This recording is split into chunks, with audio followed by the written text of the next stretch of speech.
Well, good morning or good afternoon, everybody, depending on which coast you're on or in the middle of our wonderful nation. This is once again another in the series of CARES Act webinars put on by CSPEN. Today, we will be having a comprehensive update of the latest information from the department up on Capitol Hill and including over in the White House with regard to some of the issues that have moved their way over to President Trump's desk. We have three wonderful panelists who will be giving us a media perspective today, backed by popular demand from the opportunity to have they and some of their colleagues participate with us back in February, right before the pandemic, the onslaught of the pandemic, when we had our public policy forum here in Washington, D.C. We'll get started here in about another 4 to 5 minutes. Welcome the over 137 of you who are already online. We look forward to a large group once again today, and we'll start promptly at 2 o'clock.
Okay, well, good afternoon or good morning, everybody, and once again, welcome to the 10th or 11th in the series of CARES Act webinars put on by CSPEN here today.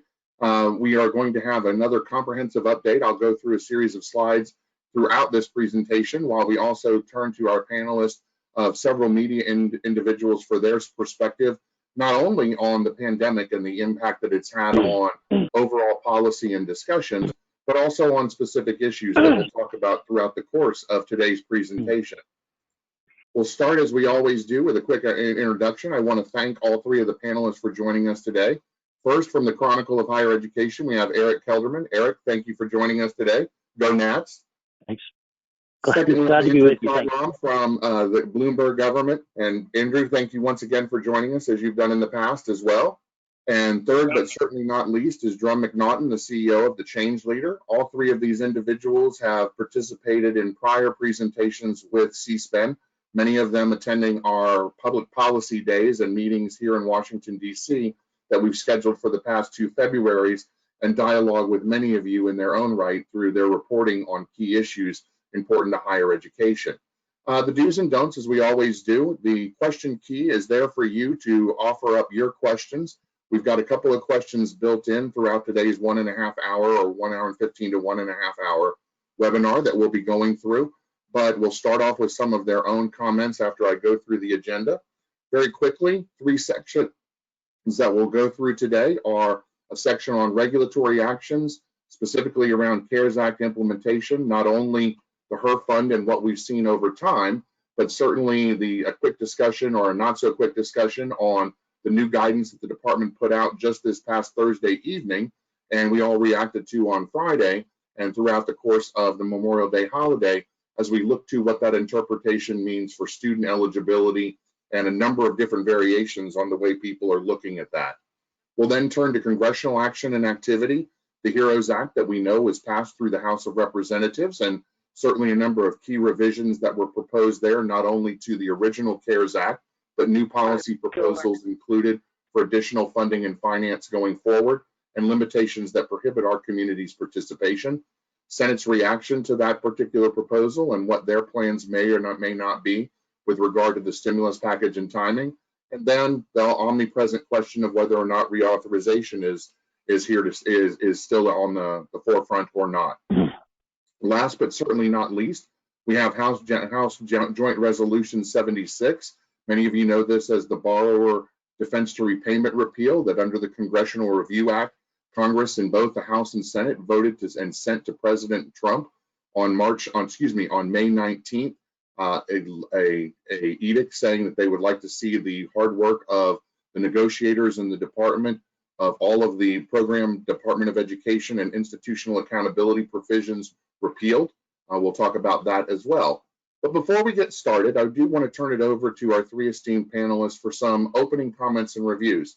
Gentlemen, it certainly is a new world, a different world, certainly new and unprecedented are words that you continue to hear, uncharacteristic, name it, you can come up with all sorts of different statements. But what I'd like to do is just in 3 to 5 minutes each, if you want to give me your perspective of just current day and how the COVID-19 has impacted your reporting and maybe turned some of what you thought you were going to be reporting on to what you're reporting on now.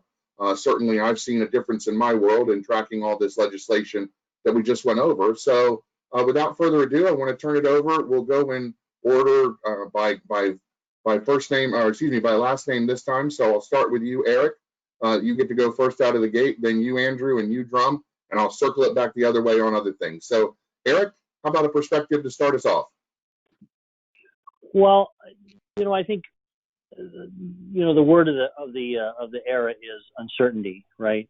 We see a lot of plans by campuses to open in the fall, often with many caveats in place to determine what happens if things don't go as they hope.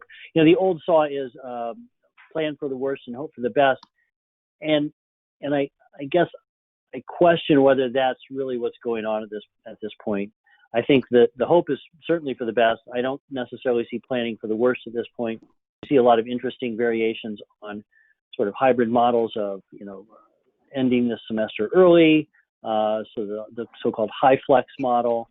I think, the campuses that are best positioned for the fall are the ones that, frankly, have made their intentions to go completely remote or online clear at this point, including, major systems such as Cal State and California community colleges. I think that seems to me like the most certain scenario, right? If you plan like many institutions have said to be open, and that doesn't work out, then I think you're really sort of not dealing with the uncertainty there. But we just don't know what happens. This is an unprecedented situation. The other institutions that are best prepared for the future are, of course, the ones that are already have massive online presences. Southern New Hampshire, ASU, a couple of the large proprietaries, of course, that aren't relying on brick and mortar. For them, I guess the disruption really, could turn into a positive if a number of students decide, not to take offers of enrollment at their sort of brick and mortar campuses and instead pursue some online degrees. The question there, of course, is transferability of credits. That's always a difficult issue, and we'll see what happens. On the federal front, again, it's uncertainty. I really don't know how to predict what's going to happen in the next few weeks in terms of action on the HEROES Act. I think if we run into another spike in cases, that certainly puts more pressure on the Senate to respond with more stimulus. That's I guess maybe the only certain thing you could say. Thank you very much, Eric. Andrew? Yeah, so Eric said the key word is uncertainty, and I'd have to agree. I think if you work in higher ed right now, you're probably facing about as much uncertainty as any other industry, and not just because of the virus and what may happen with that, but we don't know what's going to come out of Congress in terms of additional stimulus bills at this point. The college lobby groups have obviously been asking for more direct aid institutions and students. They want more tax relief. They want liability protection too. We know Republicans at least are agreed on that last point, but we'll have to see how the talks in the Senate develop over the next few weeks. I think one thing most folks who follow the key committees on the Hill will tell you, though, is that the pandemic has shrunk the chances of HEA reauthorization pretty dramatically, so that arguably raises the stakes even higher when you look forward to the past this summer to the November elections.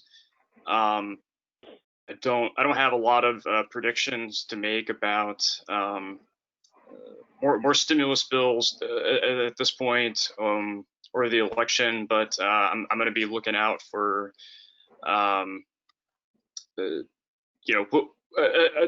few key questions like do lawmakers rebuke the secretary at all in additional legislation for how she's implemented the CARES Act? Do they address eligibility? Do they directly address eligibility for student aid or institutional aid? And do Democrats put up any kind of a fight in the coming weeks over the liability issue for colleges, because the Republican position is pretty clear. And another key point to look out for in an additional bill is just how do HEA priorities for a lot of groups possibly figure into something like that? Do some advocacy or interest groups start to push their issues as either standalone bills or push them as part of a virus relief package? So obviously a lot to look forward to, but yeah, happy to hear more from this discussion. Thank you very much, Andrew. Drum? Thank you, Tom and Andrew and Eric. I'm going to take a little different tact with my opening remarks. I think we've hit a tipping point or beyond that with respect to the future of higher ed. I think, and I did a podcast just recently with Gordon Gee, who's the 40-year president. He's been at 5 different institutions, 2 of those twice. And he made a comment that really struck me. He said, the COVID is accelerating the needed changes in higher ed by a decade or more. I mean, coming from someone like Gordon Gee, that was incredibly profound to me. I think we're going to see a lot of institutions, maybe somewhere between 10 and 25% will no longer exist in name or actuality. I think those that are most at risk are the smaller privates, those with a enrollment of 1,000 students or less, or with a small endowment. I think publics are at risk as well because of the state funding that they used to get. I mean, the level of funding that I think we're going to start seeing is going to be less than what it got cut back for the Great Recession 10, 12 years ago. Many institutions haven't recovered from that. I think fall term is up in the air. I think Eric spoke to this very clearly. Those institutions who have strong online presence, I think, are going to be fine in that. But those who really want that in-person student experience and is all part of their DNA, I think they are going to be at risk unless they take significant measures to protect their faculty, their students. I mean, you take a look at it and you've got a number of faculty who are in at-risk categories. So I think this is going to be a shortcut to starting to reduce tuition because many people are not going to be able to afford it going forward. And there's going to be some restructuring. What that ends up looking like, I'm not sure yet, but I think we can look to the lessons of the 1980s and 1990s where industry had to go through a major restructuring. I think that is going to be where we're going to start to see some of the lessons that higher ed needs to learn. Thank you for that. And again, just by the opening remarks, you could see where we could take literally these and parse them into several webinars after webinar after webinar. So again, thank you for those opening remarks. And gosh, I had a million questions already, but I'll try and stick with the script. We're here because of the CARES Act, and obviously the pandemic that has befallen our nation and the world as well. We know that some of the key drivers, at least from a higher education perspective, were the CARES Act, the original Coronavirus Relief and Economic Security Act, and a number of the provisions that were put in that third stimulus package, the fourth stimulus package providing some additional money in the form of Paycheck Protection Act programs that also were important to portions of our community, and this legislation that went into effect very quickly through Congress, I might add, back in the month of March. Certainly, we're continuing to watch now play out a lot of the interpretive guidance and review by the Department of Education based on the CARES Act, and in particular, the Education Stabilization Fund, and even more specific, the Higher Education Emergency Relief Fund, or HERF, in the world of acronyms that we all live in here in Washington, D.C. You as institutions certainly are living this from all of your application processes and all of the guidance that you continue to try and ascertain, as well as then interpret, not only with yourselves, but with your third-party servicers, your counsel and legal counsel and other counsel that you hold dear. What I can share with you, and this is updated from the Department of Education, is that when it comes to the HERF funding, on the student side, already over 90% of those funds have been administered and delivered to the institutions.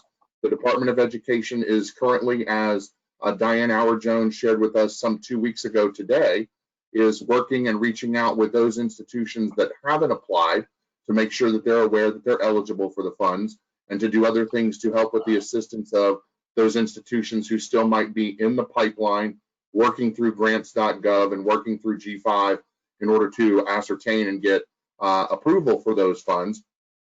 And we've certainly seen a considerable amount of guidance, including some that we're going to talk more specifically about here in just a minute, around how the funds should be reviewed, what flexibilities are there for institutions, and how they then should be divvied out to students. The question of which students is what we're going to talk about in just a second. On the institutional cost side, the department, I think, took the appropriate steps to talk about the student financing first, the institutional portion of those HERF funds second, but we've now seen over 50% of those funds make it through the process, meaning that obviously many institutions, having completed the student side of the application and certification process, the certification and agreement process, have now done so as well on the other side. We've seen additional guidance from the department, but I do believe more will be forthcoming. A key example is we've seen the initial reporting requirements provided by the department that CSPEN shared with you over a week ago with regard to how reporting should be done from the student side and the providing of those funds to the students. We still have yet to see that from the institutional side, and I do believe the department is going to be bringing that forward in the not too distant future. I'll turn back to the panel There's been a great deal already reported on the efforts to move quickly to get regulatory guidance out, the release of the funds, and also to enable institutions to have flexibility in the manner in which they're delivering and dispersing those funds. What is your sense right now in your perspective of the process and how it's gone thus far from an administrative perspective? Are there things that you're seeing, or good, bad, or indifferent? I'll go in reverse order. Drum, you get to start this time, and then I'll go to Andrew and Eric. You'll back clean up on this one. Thanks, Tom. I'm seeing some pretty good things coming out of the department at this point. The one challenge, of course, is who is eligible, and the guidance that came out last week, to me, made it all kind of mud. But from an overall perspective, I would have liked to have seen more done for institutions to where they're actually being paid two things. They're being paid to retain employees, which that's the biggest thing. And then second, that those payments keep their people in place. I just lost my train of thought, I apologize. But the big thing is to be able to have the payments to the businesses to keep those employees employed. The other piece is, why are they making these loans instead of grants? I mean, grants is just going to push back.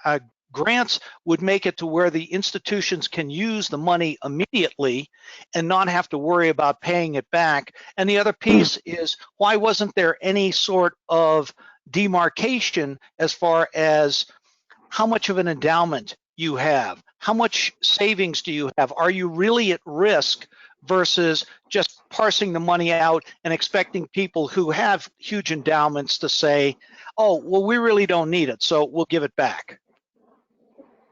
Andrew?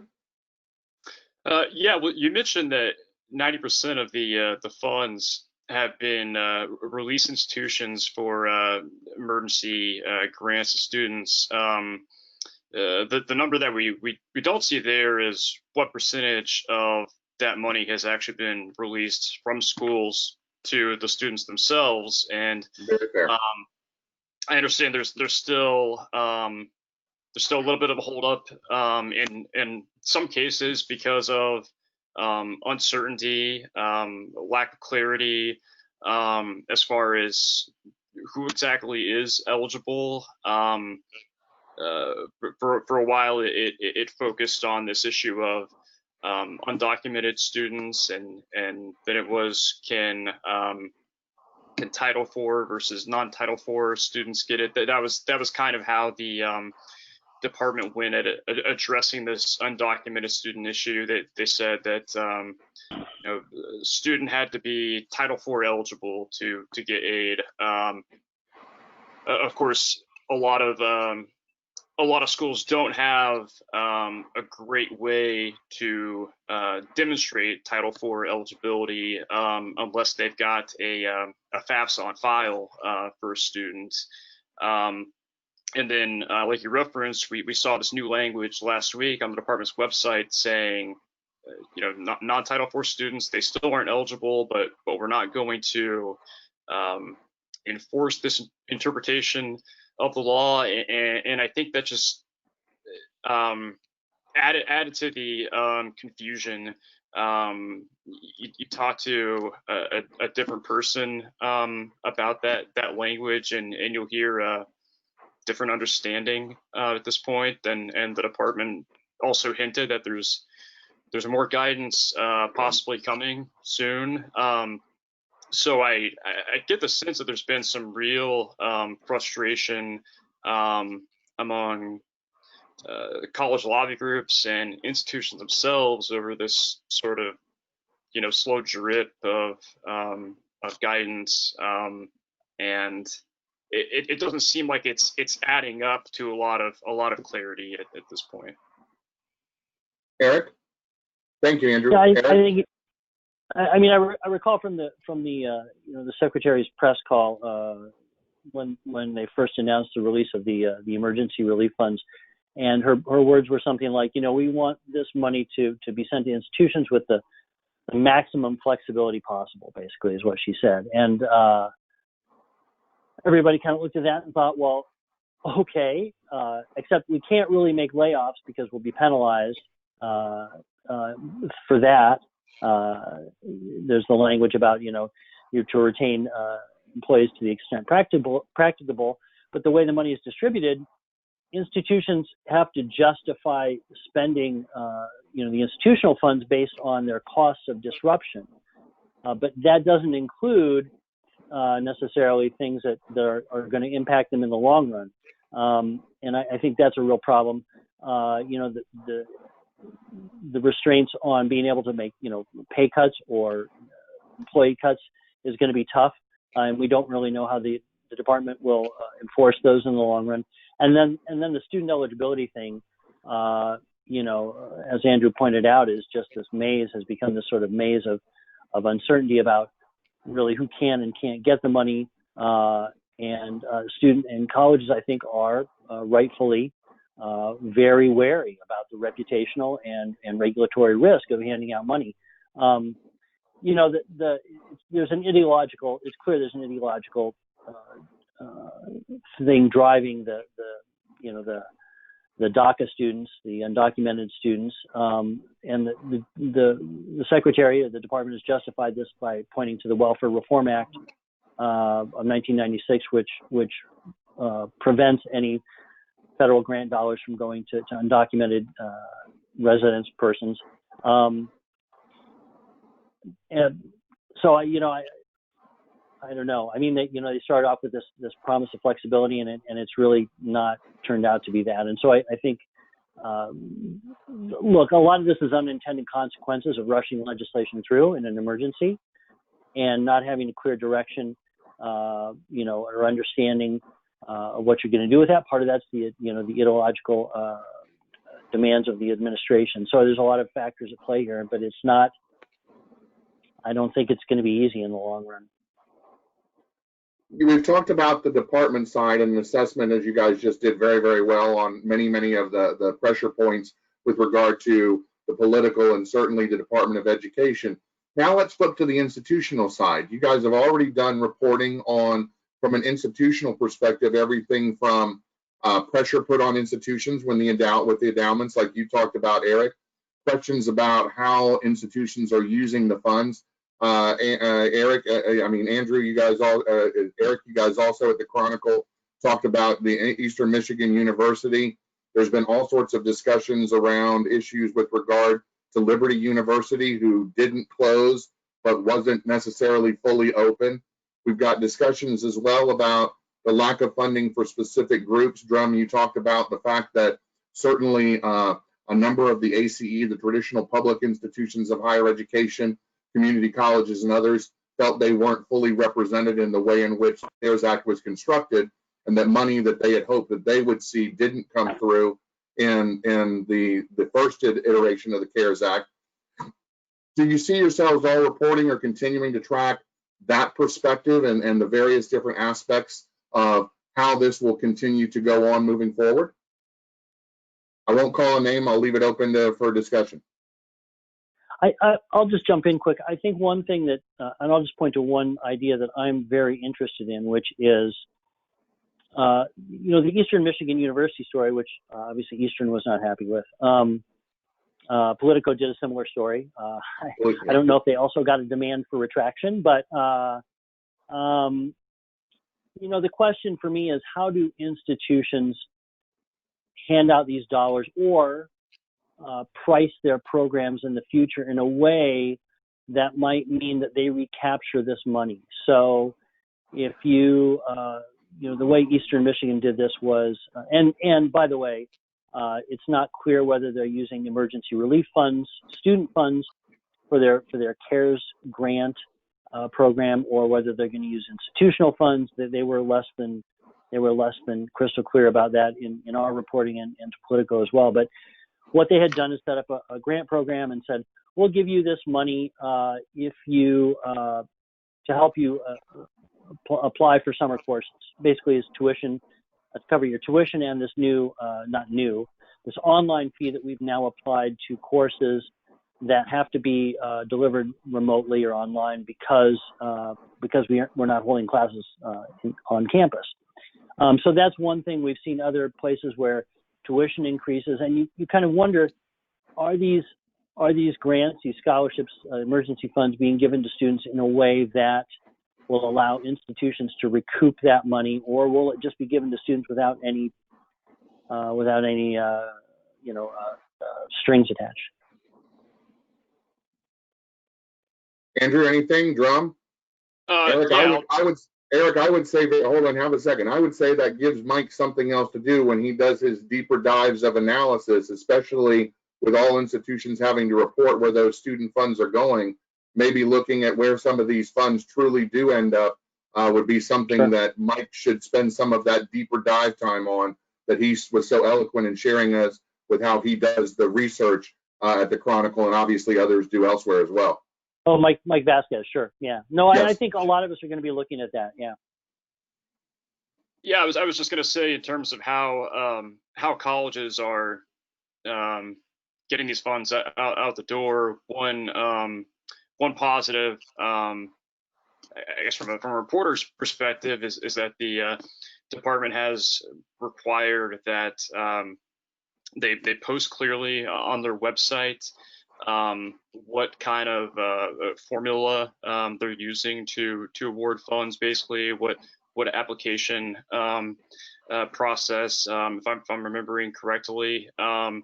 So that information should be public. It'll be a little bit of a challenge if you're trying to track it, nationally, what's going on, but it's good to have out there. And one one other issue, just from the institution's perspective, I'm going to be watching is this this debate over tuition refunds and discounts for the fall. There's pretty clearly an expectation among a lot of students and parents that if college courses are online or mostly online in the fall, that they'll be paying less in terms of tuition. That may be a motivating factor for many colleges who are announcing right now that they're planning to have classes in person, or are at least hoping to. But I think, one thing folks may learn is that it's, as we get into this crisis, is that it's not necessarily cheaper to just suddenly switch to teaching classes online, and colleges are still facing a lot of really huge burdens in terms of the costs and the losses in revenue from this crisis, and that just goes back to, what is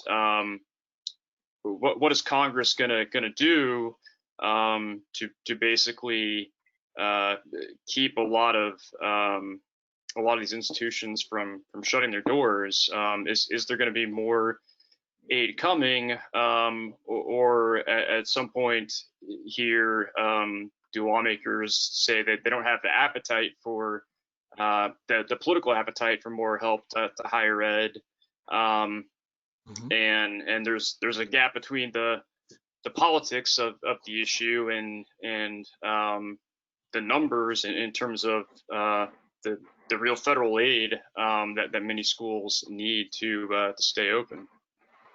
Yeah, and we're taking a little different tact. Rather than just reporting on the news, we're trying to do the reporting based on what institutions are doing, and are these best practices that can help other institutions. A lot of the good stories, I mean, Andrew, Eric, and then from Politico, they're doing great reporting on what's actually going on and some of the political stuff. And we like to take that information and say, this is what folks can be doing at any given time. And that's where our podcasts have been focusing as well, as what's going on at a particular institution and what are some of the best practices that they can be thinking about going forward to keep themselves more sustainable. Thank you for that, Drum. Okay, so let's talk about that new guidance. Last Thursday night, Friday morning, just before the holiday, the department put out 3 not so simple paragraphs, as I'm alluding to them.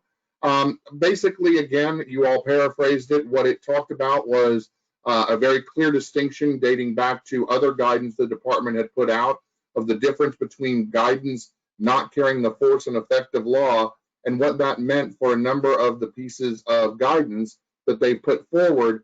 In particular, in this particular case, it drew attention in paragraph 2 to the questions around how both the student emergency funds and the institutional relief funds, which can also be used to give to students if in fact that's what the institution chooses to do, as long as they follow the same directives, that guidance was the guidance that the department put forward.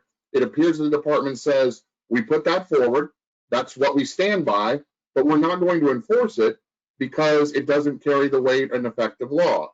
But what they did then turn around and remind in the last paragraph is that they still consider this to be the guidance that they would prefer and direct institutions to follow, and then closed out but saying, but more information is likely to follow as well. It confused the hell out of me. I'll just be flat out honest. And I talked to many, many other people in the community, long-term individuals in financial aid. You guys all talked about your perspectives and others. Just in brief, where do you think the interpretation is right now as it relates to, Andrew, as you talked about before, and Eric and Drum as well, what this means for DACA students, what this means for the various different subgroups of individuals within Section 484 of the Higher Education Act that are also prohibited if you unfortunately have a drug offense, or if you have a default or other things, you're in theory prohibited under Section 484. This seems to provide some new potential elasticity, but at the same time, the last paragraph says they're still sticking by their guidance. What do you think? Well, I'll jump in on that one. I think this kind of exemplifies an issue we've seen at the department where, you know, the secretary has said pretty often, sort of in reference to the Obama administration, that rule by letter is over. There's this real aversion in this department for whatever reason to issuing a lot of dear colleague letters or other guidance to schools. Like Eric mentioned, you know, when they announced that these funds are going out, they promised you know, maximum flexibility, but oftentimes there's a disconnect between the ideal, where you say, you know, we're letting you decide how to use these funds, and then the nitty gritty where colleges are trying to figure out how to get them out the door. They oftentimes want a lot of answers to specific questions, because they don't want to have to return federal funds later by inadvertently violating guidelines here. I think we're seeing a similar issue play out at the K-12 level, where there's been a debate over the department's guidance over equitable services, basically funds that public schools have to share with private schools, and the secretary said in a letter Friday that she's going to go ahead and issue new regulations on that matter. I would think that's not where we're headed with the student aid eligibility issue, but you do have to think something would be coming out. You have to hope, if you're an institution, that's something like another Q&A document. I'm not sure what form it would take, but there are clearly a lot of questions that institutions still want to have answered here. I think it's important to remember here too that you know, the California community colleges have filed suit against the department's guidance on this issue, and I think this clearly has to relate to the administration's goal of not giving these dollars to DACA students, but getting pushback from other prominent groups that would be excluded from this emergency relief fund, either because they haven't filed a FAFSA or they're not in the Title IV system, like GI Bill folks.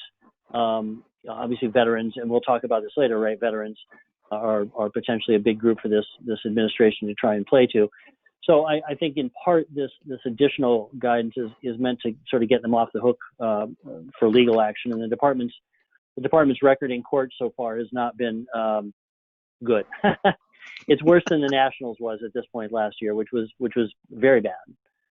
Yeah, and I agree with that, Eric. I mean, the Trump administration today, if you read Politico, it said they're making the case that the California lawsuit wasn't ripe for the judge to decide because the guidance at issue isn't binding. It only reflects the department's preliminary thoughts. And that's a quote from Politico. I think, as this administration has done so many times, they've put out information very quickly, which is a good thing, but because they haven't really thought it through and there is disagreement both within the department and from many of the stakeholders outside, they end up having to back off and say, oh, wait a minute, that's not quite what we meant.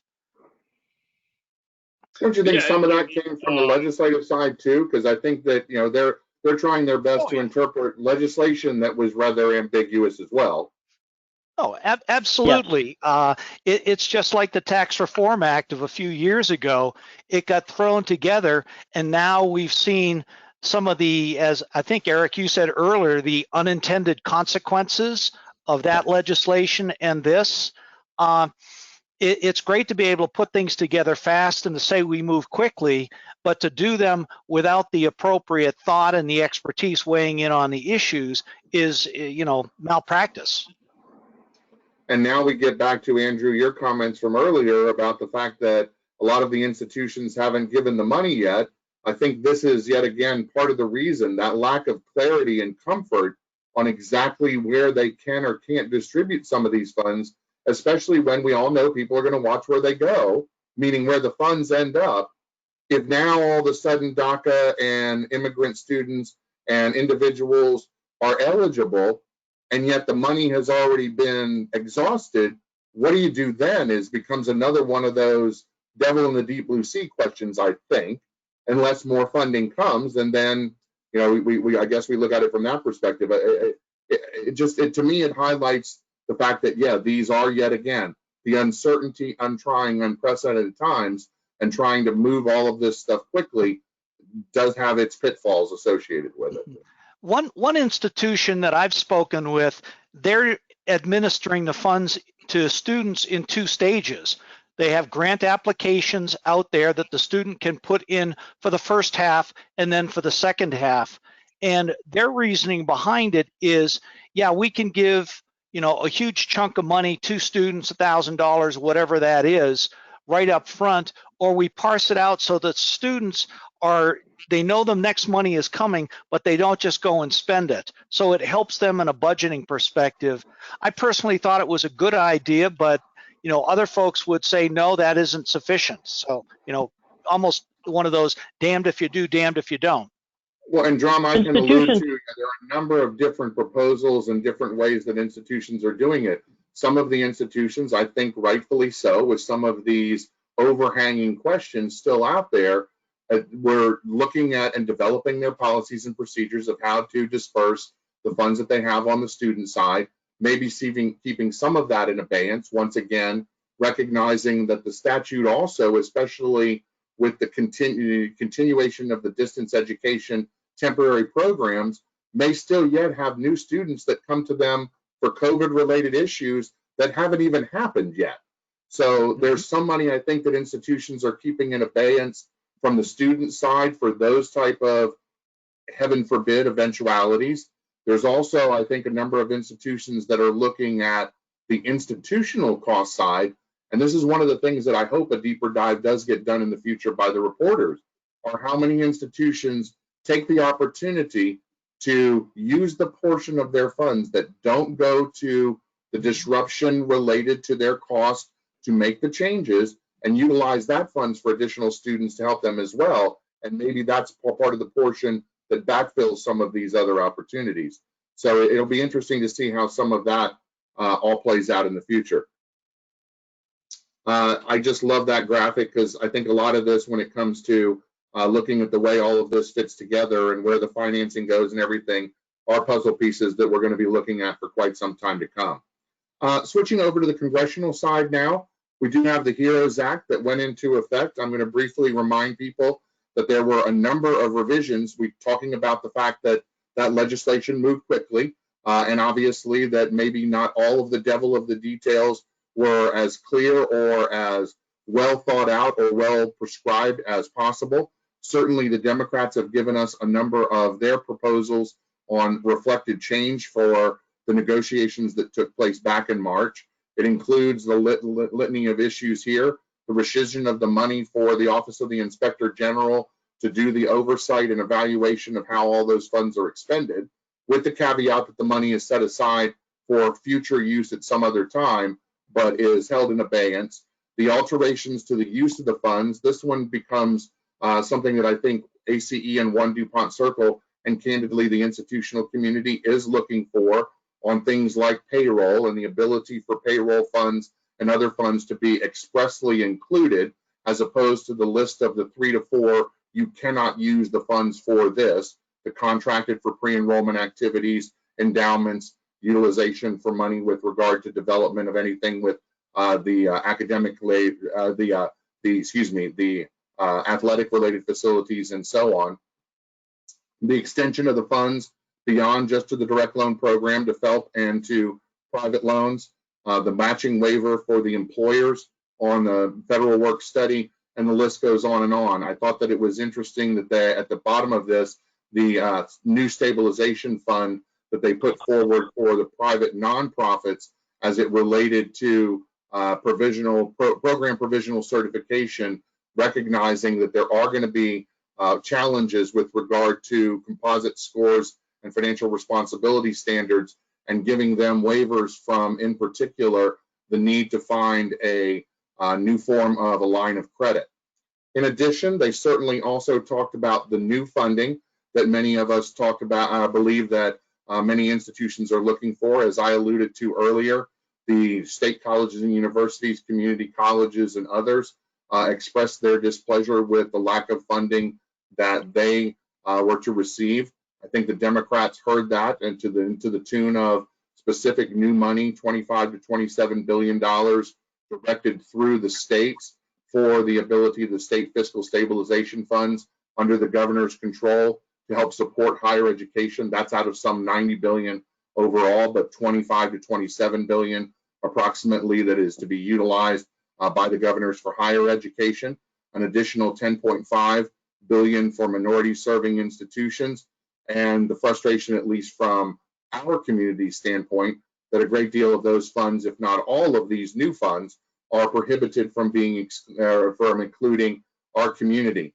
What I also found interesting is a lot of the same "thou shalt not use these funds for" was included with these new funding mechanisms.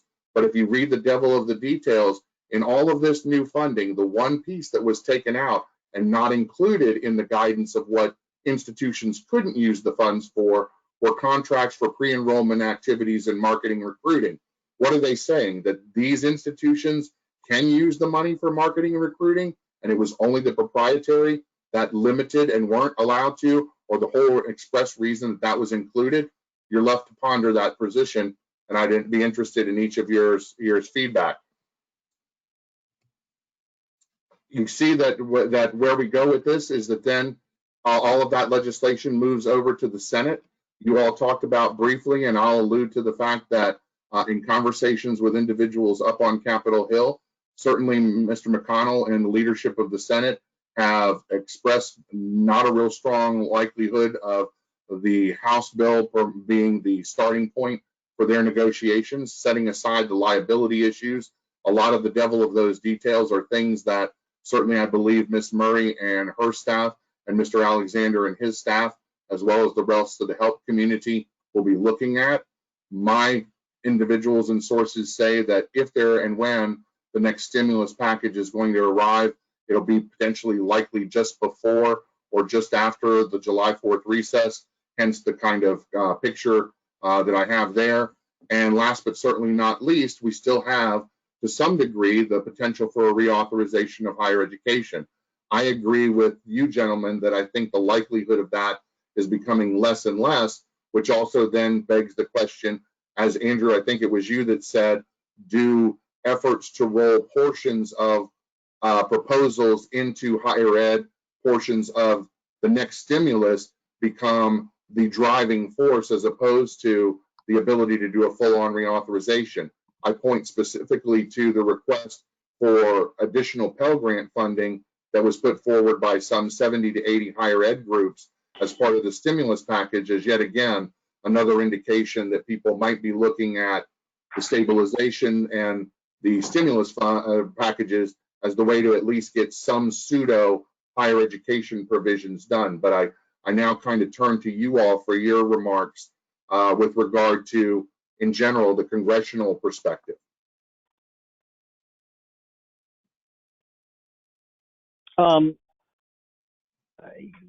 Look, I think one thing that Congress has been very good at on a bipartisan basis is spending money.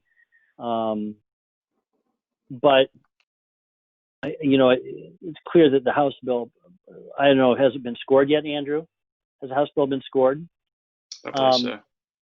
I mean, just the loan forgiveness in that would make it probably prohibitive from the Senate Republicans' point of view, and from a lot of other folks' perspectives. So I think, like I said at the beginning, I think in 3 weeks we'll know a lot more about the likelihood of any more relief coming from Congress. I think if there's a spike in cases and we see that states' efforts to open up are unsuccessful and that we're facing another sort of surge in coronavirus cases and deaths, then that clearly puts a lot of pressure on Congress to provide more stimulus funding, because there's going to be a longer term financial impact because of the virus at that point. And then I think if that doesn't happen, clearly, nothing gets to the Senate without Mr. McConnell's approval. He's shown no willingness to go there yet. It seems unlikely to me, unless there is a worsening of cases. I can't see that getting through. Reauthorization of HEA is, I can't even believe. I mean, no offense to you, Jerry. I don't see why we're talking about that at all. I don't think that's even in parallel universes is that a reality right now. There's so much in the weeds there that I think, I mean, there are a couple of smaller provisions, but I think, Mr. Alexander got what he could out of some prior legislation in terms of FAFSA simplification. I think all the other issues are much tougher, including, of course, Title IX, which we haven't talked about, but Title IX issues are, I think, paramount there, and probably, Senator Murray is going to be very concerned about what comes out of a bill on that issue in terms of HEA. I'll just stop there. Thanks, Eric. Andrew, Drum? Yeah, well, I'll take the next stimulus package first. You mentioned, the question of does future legislation have a kind of anti-proprietary character or restrictions targeting for-profits in particular? There's going to be a lot of priorities that Democrats and Republicans want to see included in another bill if they're able to really get the ball rolling on talks beyond just the top line funding. And a lot of Democrats don't love the for-profits, but they also have priorities like debt relief, like loan forgiveness. There was a proposal initially in the HEROES Act to provide $10,000 in debt relief to all borrowers, which was actually dropped in a subsequent version of the bill, the one that passed, partly because of the cost. But there's a lot of Senate Democrats who still want to see loan forgiveness happen, and I can imagine that comes up again in these future talks. Colleges want liability protections as well as other businesses, and Senator Alexander has already said he and the majority leader support that priority. Do Democrats play hardball on any issues like that? I think we'll have to see what kind of trade-offs happen as a bill takes shape. But a lot of those are going to be shaped by what money is available, and do they have some priorities that they just aren't able to include because they cost too much for other members. So those are all issues we're gonna have to watch for. I mentioned earlier that there are some big pieces of an HCA framework that have been talked about quite a bit by different interest groups on the Hill. A student level data system, like in the College Transparency Act, is one. Short-term Pell is another. I think you're already starting to see some corporations who are weighing in on legislation push for something like that to pay for new training. So there are issues like that to watch. Eric mentioned Title IX. I think another question is going to be,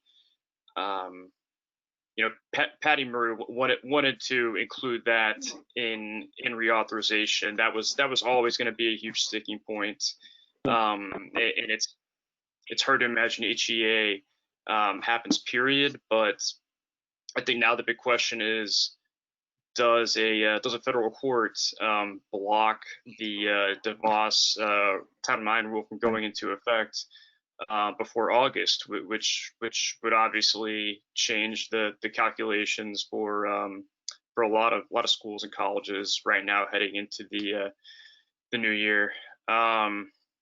So yeah, a lot of questions at this point that we'll probably get drips of information about in the coming weeks. I've heard that members would like to pass something by the July 4th weekend holiday, unsurprisingly. But like Eric mentioned, I think if we do see a resurgence in COVID cases as states reopen, that could also be a big factor here and what talks happen on the Hill. Yeah, I think there is going to be another passage. I think based on what I've seen with the House and Mnuchin negotiating on behalf of the White House, I think what's going to end up happening is a lot of the things that Mr. McConnell, Mr. Alexander want and what the Republicans want will end up getting put in, and it will become just like the old sausage. You're going to see a lot of things in there, and hopefully there'll be things that will be beneficial for the community, not only the nonprofits, but for the for-profits as well. I think a lot of the restrictions that have been put on the for-profits are not correct. They should be across the board on everybody if you're going to do it. So I think there's just so many different things, and my colleagues have mentioned a lot of them already. The one thing I will mention is the Title IX.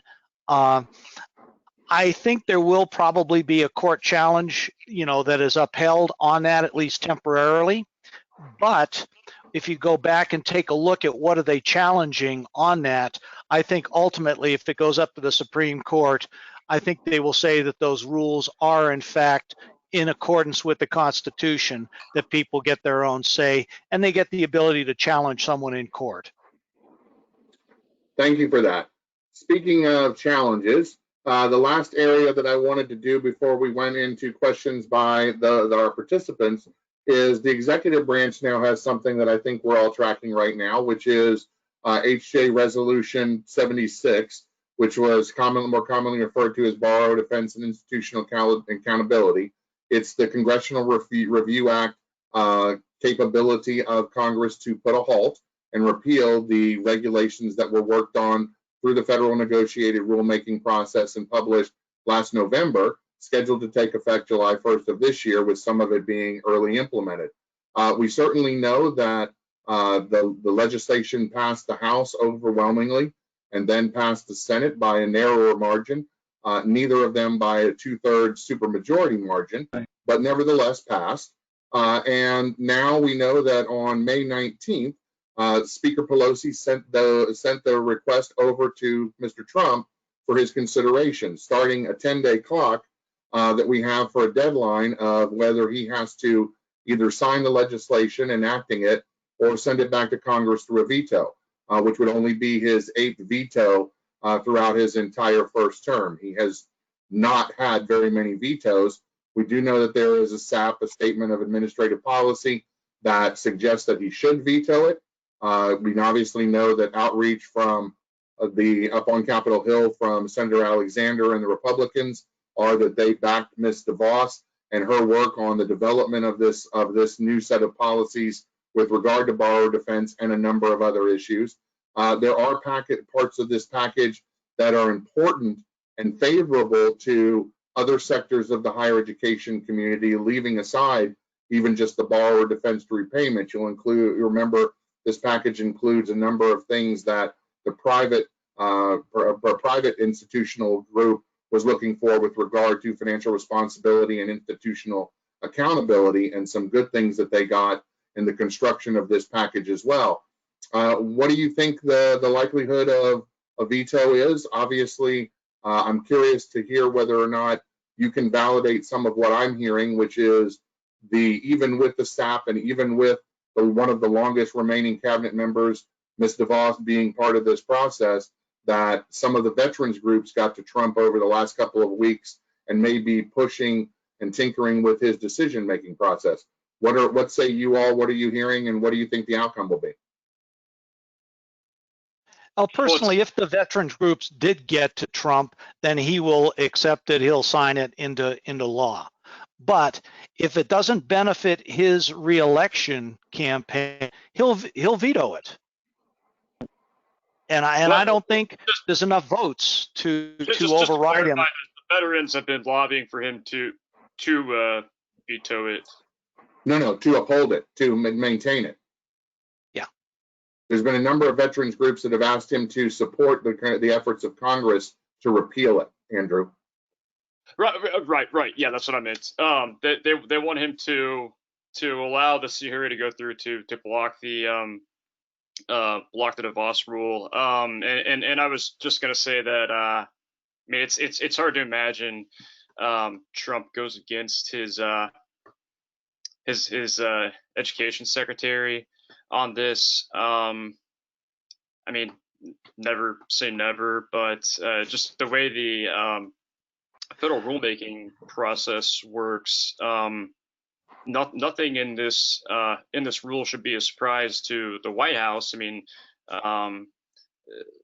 White House officials had lots of opportunities to weigh in as well on how this rule was shaped. It has Betsy DeVos's name on it, but this is really a Trump administration rule, and then you have to think about what happens if he doesn't veto the CRA. Then you have the CRA resolution. You have an Obama administration rule in effect now. So from what I understand, at least, that would be the framework that schools are continue to operate under, and that's something that this administration has been opposed to from the very beginning. It was one of the first priorities of Betsy DeVos coming in was rewriting the Obama administration bar defense rules. So I think based on those factors, it would be pretty shocking if he didn't veto the CRA. I'm going to go with Andrew on that.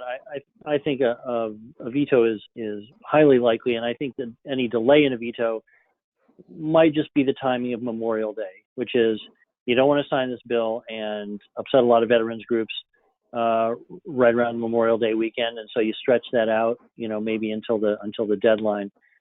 I guess it's possible that he allows it to go into law, but I think had there been a veto, had either chamber voted, with 2/3 for this, then that would heighten it. But since neither did, I think, Mr. Trump doesn't want to make his administration look like it has to, change its direction on anything, whether he does or not. So I think he probably vetoes it. And do you agree that if in fact that happens, that Congress doesn't have the capability to override given the prior 2 votes? Yeah. I don't see where the votes would be, particularly in the Senate, to move this much further. I mean, it was impressive for Dick Durbin to get the number of Republicans. He already got to pass it out of the Senate in the first place. Right. But finding more would be pretty heavy lift, especially at the 2/3. And I don't see that, and Durbin doesn't have any leverage at this point on that issue. So I don't know. I don't know where those votes would come from. Before we turn it over to questions and answers from the group, one last question for you guys before I turn it over. I intentionally didn't focus on the elections. We have a lot of stuff inherent to higher education policy that we're focused on, but certainly we talked and touched on the broader issues of the Trump administration and re-election from his perspective. Obviously, potentially Mr. Biden is the heir apparent. Everybody thinks so and is moving in that direction based on all indications of all of the other individuals falling by the wayside as we head into the Democratic convention. What are you all looking at in terms of, or are you looking at, is probably a more fair question. Are you watching the national elections and the campaigns play out as it relates to higher ed policy? And what are your thoughts, or what are you tracking there? I mean, is there going to be an election? I have not, I mean, there are a lot of issues. I think higher ed will play a role in the election. Certainly Mr. Biden is going to highlight that in a way that Mr. Trump did not in the 2016 election. He barely talked about it. And I don't see him making a big issue of it in 2020. I think higher ed will be a policy question from groups on all sides, but it's not a big concern of the Trump administration, except to the extent that he likes to, sort of bash traditional higher ed occasionally, right? He likes to take on the Ivies or perceived liberal bias on campus and things like that, or talk about how he doesn't know why community colleges are called community colleges, right? But and certainly Mr. Biden has taken an interest in this, and I think sort of embraced some of the loan forgiveness rhetoric. Whether that's a realistic thing down the road, even if Democrats control both chambers of Congress, is another question. But higher ed issues will come up. I don't see President Trump being particularly more interested now than he was 4 years ago. I have to agree with that. I have to agree with that. I just don't see President Trump taking much of an interest in higher ed, except from the perspective of, will it help him to get reelected? I mean, he's reached out to groups with different funds, different amounts of money, things like that. Well, I'm not following it. Just one of those things. I'm more focused on what can we do for institutional, members. What can we do for more institutions to help them get through this challenge? Yeah, I don't expect it's going to be a big campaign issue on either side, to be honest. Just knowing what we've seen from the Biden campaign so far, and they had a platform that's pretty focused on community colleges, and then he basically Joe Biden endorsed the free college plan that Bernie Sanders had introduced in the Senate. Right. But I don't think there are a whole lot of fresh ideas coming. I think, looking forward, never know what's going to happen in November. But if we do have another Democratic administration, it's going to be interesting to see what the big policy priorities are going forward. For profits were kind of the bête noire of the Obama administration, but there aren't these big industry giants around Right. now for the Department of Ed to really take a big whacks at. So do they focus on OPMs or online education or something else? I think it's going to be interesting to see how those issues develop. Yeah, I think there is one issue that can bring higher ed up more into the forefront, and that has to do with more of the international students, with the immigration policies that have been put in place, also with the obviously the COVID and the lack of travel. The amount of read today in Ed Dive that institutions could lose $3 billion in revenues because of a lack of international students. Now that's a serious amount of cash, and so if higher ed wants to really insert themselves more into the election conversation, I think international students is certainly one way to do that. I think that is an important issue. I want to push back just a little bit on Drum's thing there, but something like, I can't remember, a very, very high percentage of international students attend a very, very small percentage of higher education institutions in this country, mostly, state flagships, very highly selective privates, things like that. So the vast majority of institutions enroll a very tiny number or no international students at all. So in terms of dollars, yes, it's a big deal because they're going to places like UC Berkeley and Stanford and Harvard and Yale, and so that's a lot of money.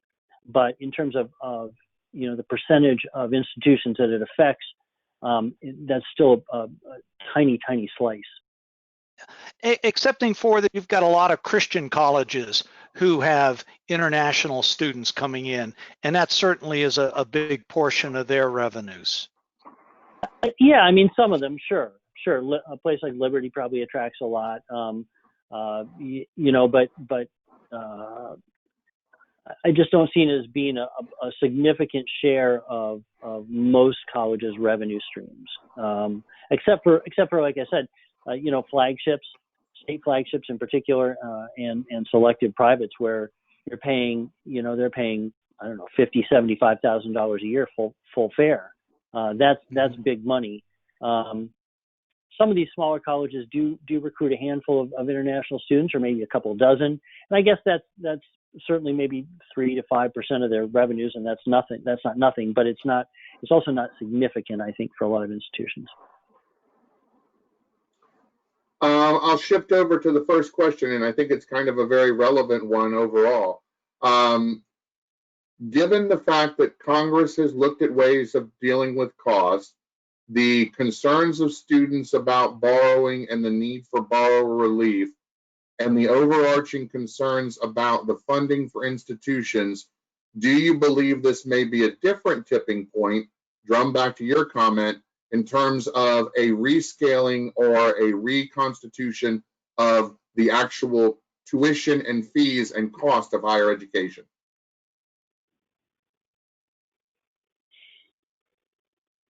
Maybe. I guess what they're trying to ask is, are we going to see a move back in terms of potentially some of the costs?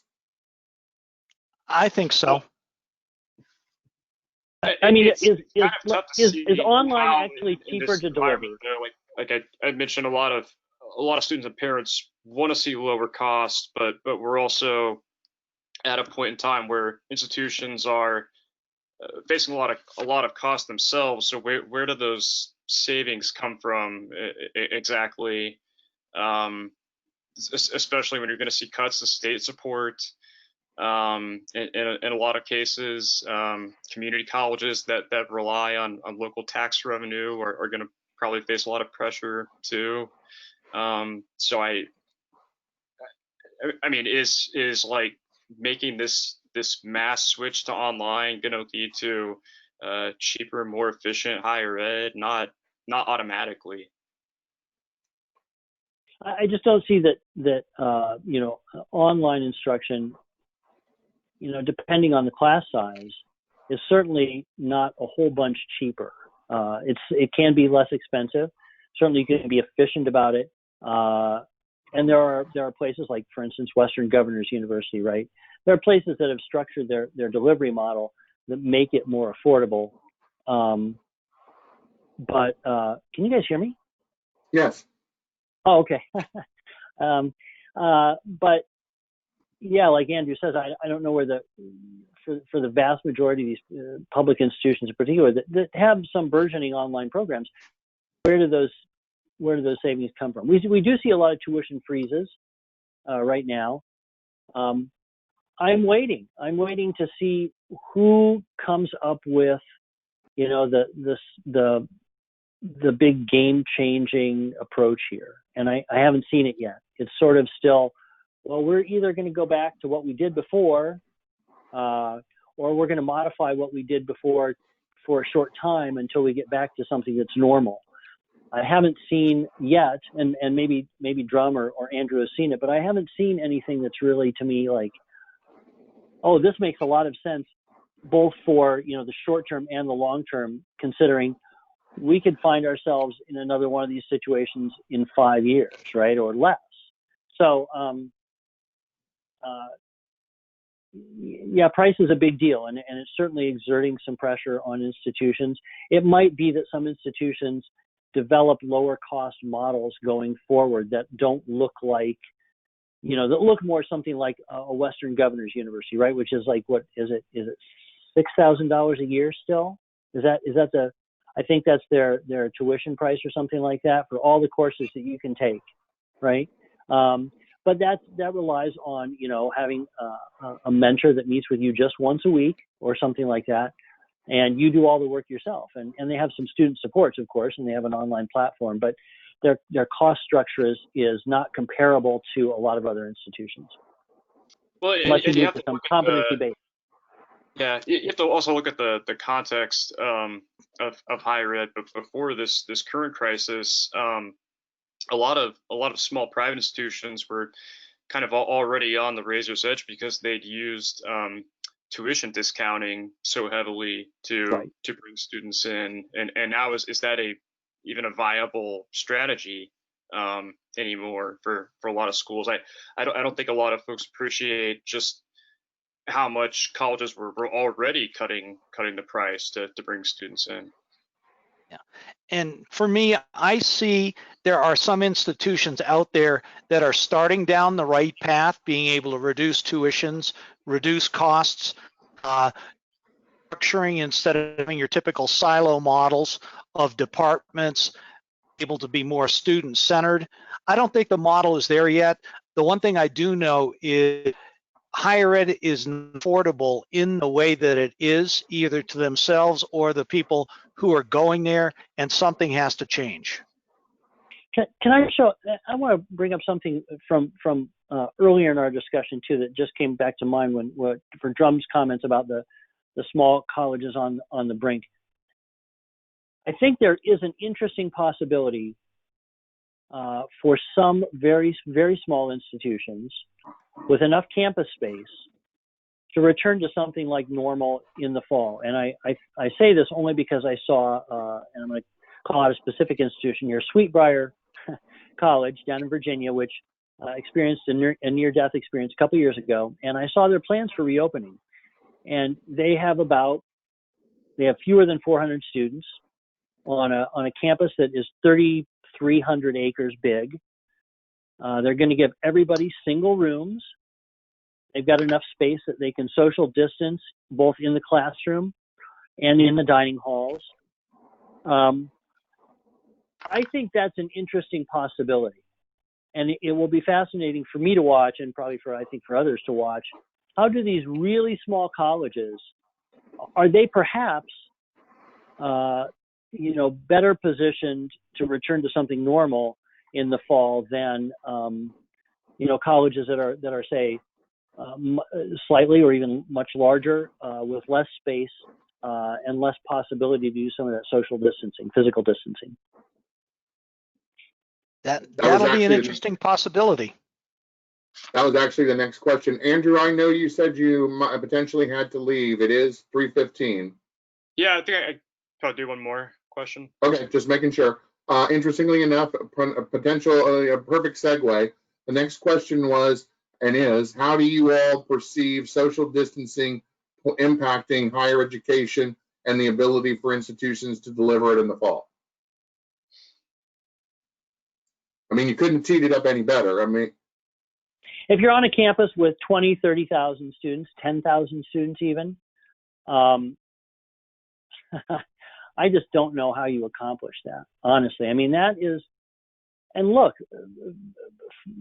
fairly or not, that is the college experience that a lot of students want. They want to go to campus. They want to be around a ton of other young people, despite, this rhetoric that we're all, deeply divided society. Kids want to go and do that, on the traditional. Now we have to remember, only 16% of college students are now in situations where they're living on campus in their communities or in their college communities. So, the vast, and we know that there's a burgeoning group of adult learners, non-traditional students. So, but and I've seen, recommendations for plexiglass in the classrooms.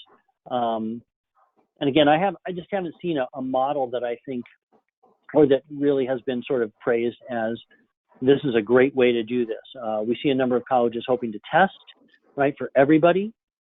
And that might be possible, sure. The question is, what happens if you do have an outbreak? How do you treat those students? How long do you leave a campus open if you do have an outbreak? What's the threshold there, and how do you handle that? I've talked to some college attorneys who have said, look, risk-wise, honestly, you're better off keeping everybody on campus rather than sending them home to their parents. So, oh man, so much, it's just so much we don't know. Back to that word uncertainty again, right? Yeah. And the big thing from colleges and being able to do, they get most of their cash from the board. If you're limiting students, yeah, they do. They get quite a bit of their cash flow through room and board. And you broke up for a second, Drum. Yeah, can you start over, Drum? You broke up. Yeah. Saying, I think the big challenge with social distancing for colleges is going to come through finances, especially through the room and board. If you've got 2 and 3 students normally per room, and now you've got 1, are you going to be to have the money necessary? Is it going to cost you the same or maybe a little bit less to run your dorms, bring people through? The other back and forth is, okay, so students are being housed outside of traditional campus, students being housed off campus. What's your local area? And if folks going back to their rooms off campus, are they going to be exposing themselves there and bringing it onto campus? It's that uncertainty. People just don't know, and it's one of those things. Are you willing to roll the dice and go to lost wages? I think most institutions want to come back, and students want to come back as well. The best thing is, how can you do it safely and with the least liability for institutions? Yeah, and this is an issue where, of course, there hasn't been a lot of federal involvement so far. Obviously, the White House would like to see schools and colleges reopen in the fall. But we're just starting to see some more detailed guidance from CDC about how to approach something like that. I think a lot of colleges aiming to do so have already had plans in the works, but just from a financial standpoint, I mean, Trump pointed to room and board, but you have a lot of events that happen on campuses that are really like the center of their communities, especially in college towns. You have games, football games, basketball games that bring in thousands of people and a lot of revenue too, at least for some schools. And so I think planning for social distancing over the next academic year is it's going to have to address challenges in the classroom and in dorms, also events like those that bring a lot of non-students, non-campus personnel to those places, and some of those are going to have pretty big financial implications for schools. Well, I want to take the opportunity to thank all of you all for your participation. I think that, again, I hope you can see the screen with all of the clapping individuals. You don't get the opportunity to actually hear them, but I know that they're out there, and you have a large group of attendees that participated today. So on their behalf, I would like to thank all three of you for your participation today, for your candor, and as always, for your ability to not only share, but also listen. I mean, it's important to us that we can convey some of, as you all heard when you've been with us together in person at the February meetings. The ability to converse with you guys and share and back and forth is something that we find very, very valuable, and we appreciate you for it. I will remind everybody that we do have our upcoming annual conference. I'm going to try and get these gentlemen and others to participate either in person in St. Louis or once again via broadcast, if depending on how things all go. I will tell you that right now, CSPEN is still all systems go for the opportunity to have our annual conference in St. Louis as we had intended in August. Obviously, this is all subject to what none of us can predict in terms of what the future will look like, but the hotel is working with us in unbelievable ways to make sure that social distancing is included, that we are protecting, and that they are doing phenomenal things in order to protect the health and well-being of all of those that come out to and share time with us in St. Louis. But keep that on your radar screen and look for considerably more information coming from CSPEN in the future. Again, in closing, this slide presentation, along with the audio and the video, will be maintained on the CSPEN website. It takes us about half a day to a day to get the information posted to the website as Zoom, as GoToMeeting works it through the processing process and some of the editing that we do. I want to again close by saying, Andrew, Eric, Drum, thank you very, very much for all three of your participation today. Again, I learned a lot. It's great to always be involved in discussions like this. I always have many takeaways, and we appreciate you taking the time on a very busy time during these uncertain and unprecedented times to share with us. Thank you very, very much, gentlemen. Have a great day. Thanks, Jerry. Thanks, everybody. Bye-bye.